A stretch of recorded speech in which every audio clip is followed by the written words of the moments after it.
மட்டக்களப்பு மேற்கு வலயத்தில் நாவற்காடு கனிஷ்ட வித்தியாலயத்தில் கல்வி பயிலுகின்ற மாணவர்கள் மத்தியில் நான் இருக்கின்றேன். அதாவது இந்த பாடசாலையில் 7 பேர் புலமை பரீட்சையில் 8 புள்ளிகளை கடந்து புள்ளிகளை பெற்று இந்த பாடசாலைக்கு பெருமை சேர்த்திருக்கிறார்கள். எங்களுடைய திருமதி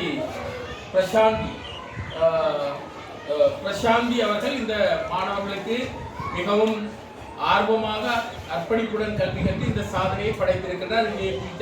நிற்கிறார் பிரசாந்தி. எனக்கு ஒரு பெருமை, அவர் என்னுடைய ஒரு மாணவியா இருக்கிறது ஒரு பெருமையா இருக்குது. அது மாத்திரமல்லாமல் இந்த மாணவி பிரைசூடி அபிநயா இந்த முறை 187 வெட்டு புள்ளிகளை கடந்த புள்ளிகளை பெற்று மாகாண மட்டத்தில் முதலாவது இடத்தை பெற்றிருக்கின்றார். இந்த முறை ஸ்காலர்ஷிப் பேப்பர் மிகவும் கடினமான பேப்பராக இருந்தபடியால் அதிலும் இவர் 187 புள்ளிகளை பெற்று அபிநயா ஒரு சாதனையை படைத்திருக்கின்றார்.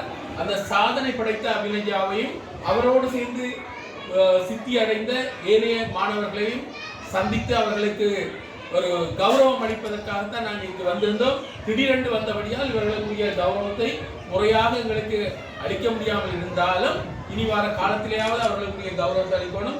இந்த மாணவி எங்களுக்கு ஒரு மட்டக்களப்புக்கும் இந்த வலயத்துக்கும் பெருமை சேர்த்திருக்கின்றார்.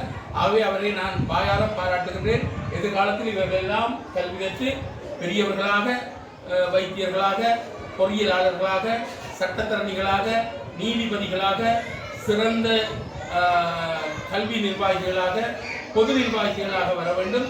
அதை விட எல்லாரையும் ஆளாக்குற தொழில் ஆசிரியர் தொழில். ஆகவே சிறந்த ஆசிரியர்களாக உயிர வேண்டும் என்று நான் அவர்களை பகிரங்கமாக வாழ்த்துகின்றேன்.